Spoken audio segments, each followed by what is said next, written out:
Hello again from my front porch. We're going to do something a little bit different right now than I'm normally used to doing, and that is that we're actually going to redo an episode. See, the most recent episode that I did, this is episode 80. And the most recent episode 80 I did that I already filmed and posted on my Facebook page, I discovered it has, I left something out. See, it was my ranking of the Marvel TV shows, and I left out a show. Now, in my defense, I did say that I was ranking them based on current Marvel TV shows, and the one I left out is not really a current show anymore. It got canceled. It didn't get renewed by ABC, but still, it's good enough that I really should have mentioned it because I do count it as part of the list of the shows. So I was actually doing the editing on that one for the official part that to upload, and I realized that I had left that out, and I thought, oh, nuts. All right, well, let's just real quick just do it again. And so this is going to mark the first time in the history of this little quirky little show thing that I'm doing, that I'm actually going to redo an entire episode. This is history in the making. See, the way these things normally work is I will film these generally in the morning. Obviously, it's in the evening now. You can see the lights on out here. But I will film these, and sometimes I'll do 2, maybe even 3 takes, and I'll pick the one that works, then I'll upload it. But I upload it to my personal Facebook page.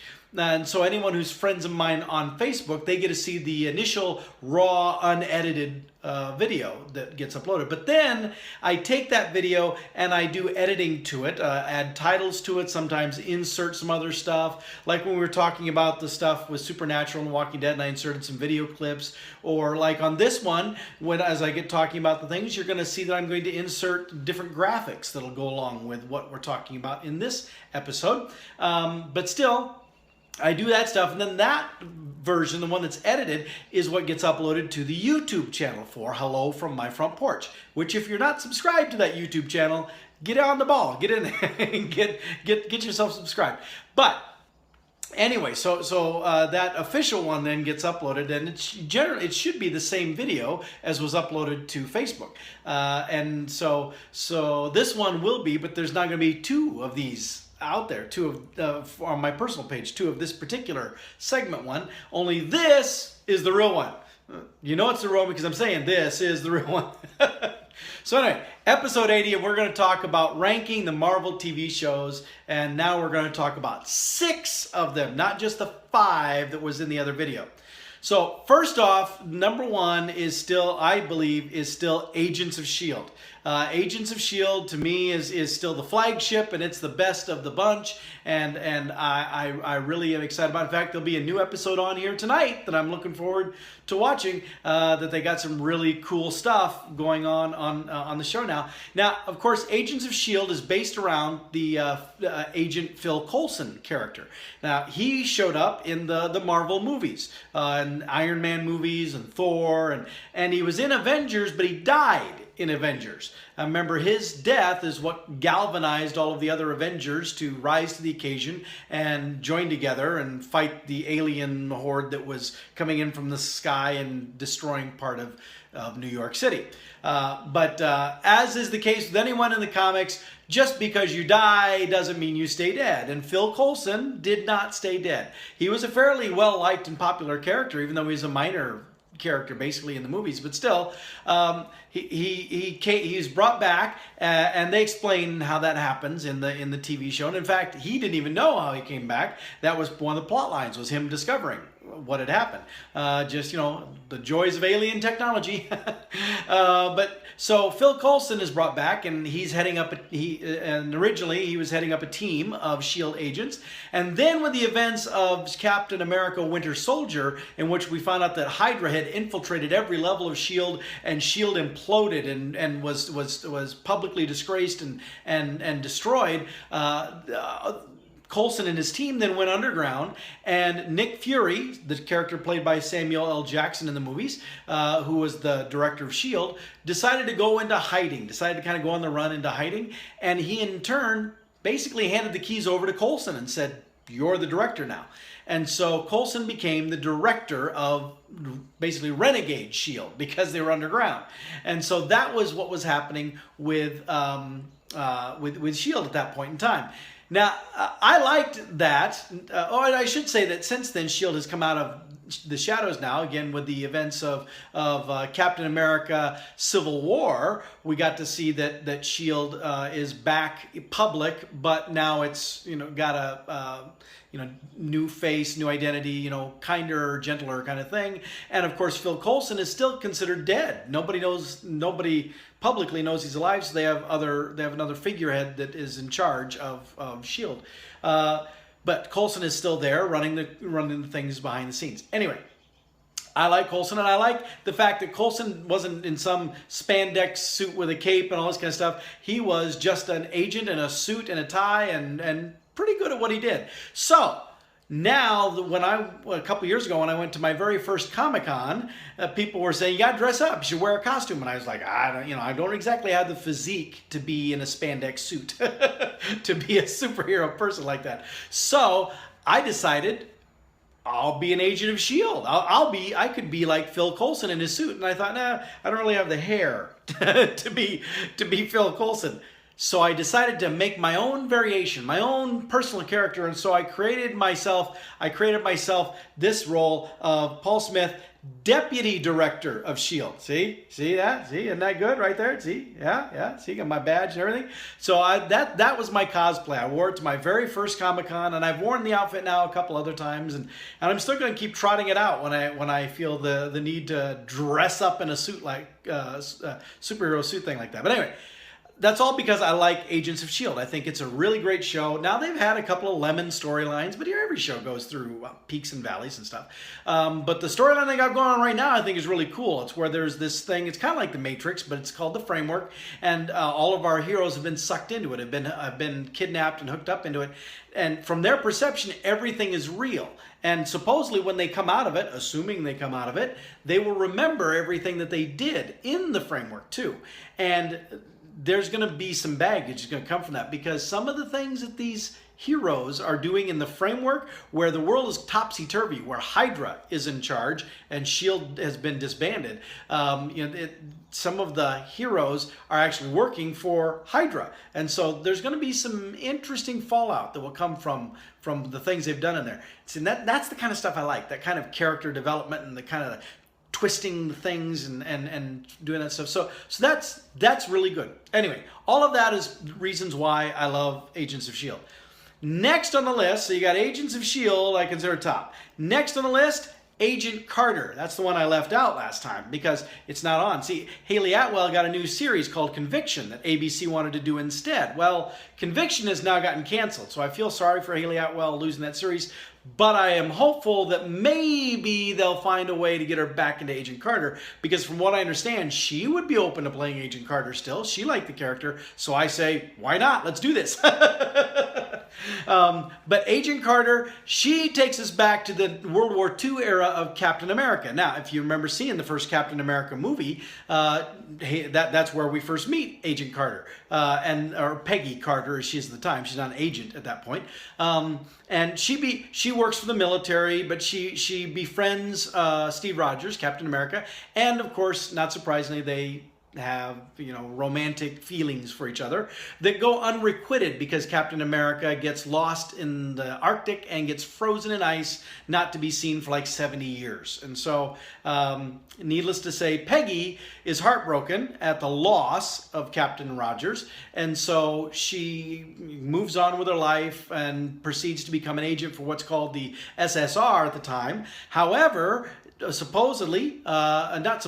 according to what we've now seen, Agent Carter joins with Howard Stark, the dad of Tony Stark, Iron Man, and Hank Pym, the original designer of the Ant-Man suit, who we've now also seen Ant-Man in the Marvel Cinematic Universe, now played by Paul Rudd.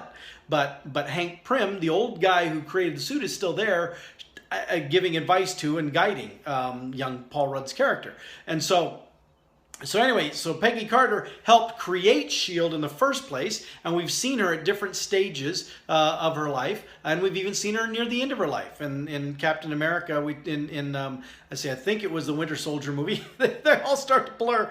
I think it was the Winter Soldier movie that he actually got to see her and find out that what was going on with her.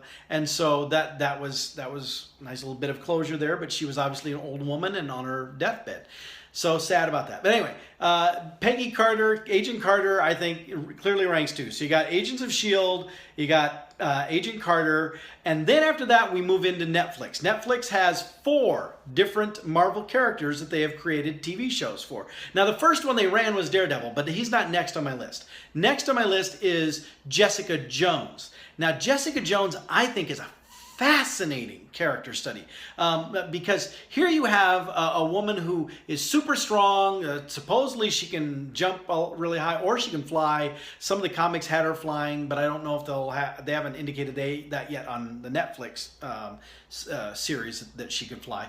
But she was a superhero that then there's this guy named Kildare who had incredible mental abilities that he gets into her brain and he takes over people. That's what he does. And he got her to do all kinds of really bad stuff, using her superpowers really badly, having her do some morally questionable things. And she finally breaks free of his control. She finally does get out from under him, but she can remember everything that she did. And because of that, she carries that weight with her, and she kind of shuns the whole superhero thing, and she kind of lives a bit of a life of a martyr, if you will, where she now she just is a private investigator, keeping low key, keeping a low profile, hardly ever using her superpowers unless she really has to, kind of thing. But it's really an interesting. It's interesting to see because we always see the superheroes and how they're grand and noble and all this kind of stuff. And yet now here you have a superhero who has been made to do bad stuff and how she just struggles then with coping with how to overcome that, how to deal with those things in her life. So I think that is fantastic for that thing. So I say it's Agents of S.H.I.E.L.D., then Agent Carter, and then Jessica Jones. After Jessica Jones, I say Daredevil. Daredevil, fantastic series. They've done a couple of seasons of Daredevil. Now here you have Matt Murdock, who is a lawyer. He's blind. He's been blind since he's a little boy. And I won't get into the origin stories of how he became blind, but of course, it's superhero-y. But as he grows up, he discovers that all of his other senses are incredibly heightened. Not just heightened, but incredibly heightened. So this guy's able to jump around on rooftops, be in fights, do martial arts stuff, all these things, even though he's blind.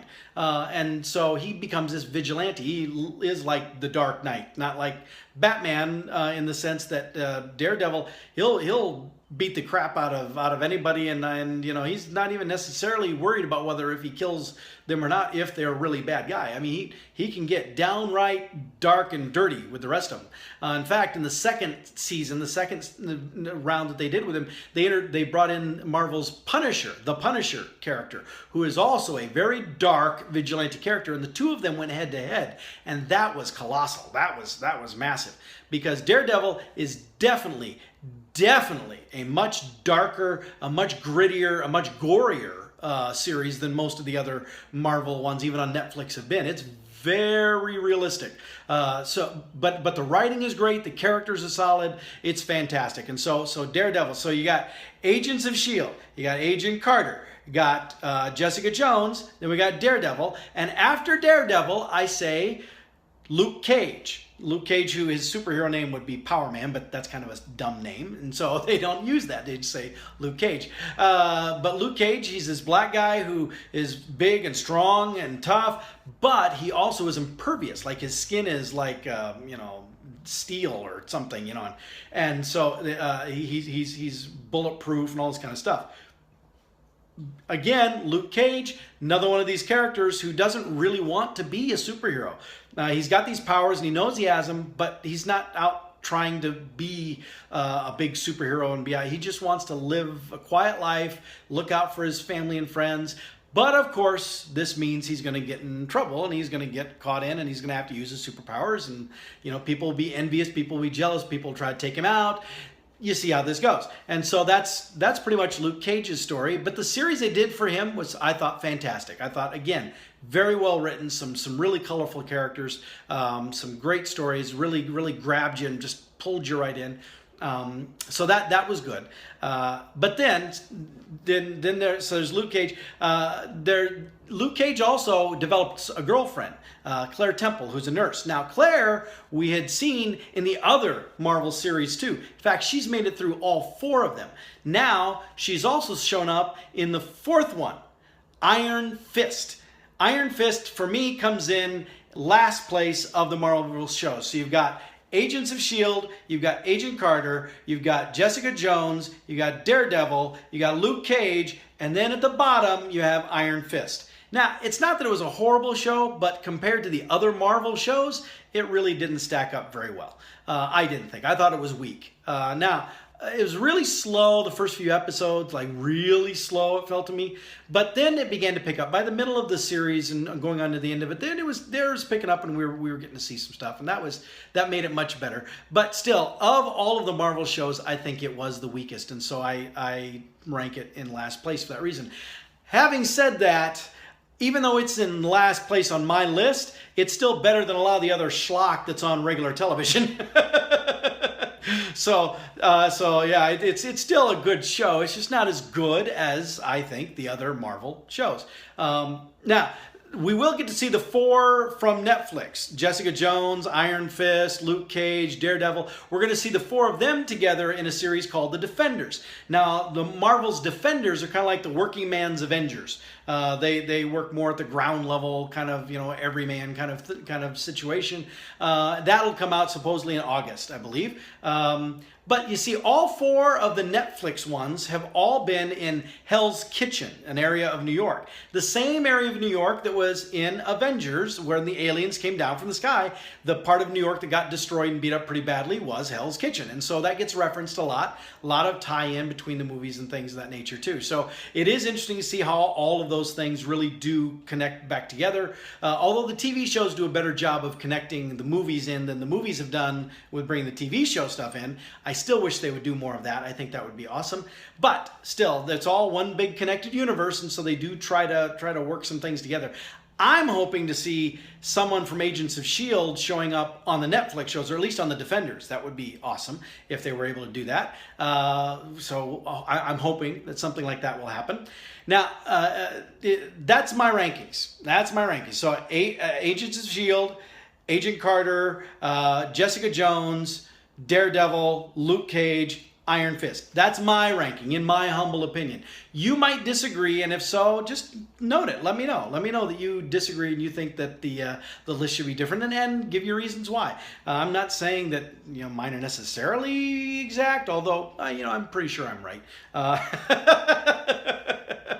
But so that's how I would rank them. Now, if you want to know what order to watch them in, and another one of these, I'm going to be doing that. I have a document, a list that is the actual official Marvel viewing order. Incorporates the movies and the TV shows. And so I'm going to go over that with you so that if you want to know what order to watch what shows in, to be able to see how the chronological progression of things in the Marvel universe happens, you'll get that when we go over that stuff there. So, all right.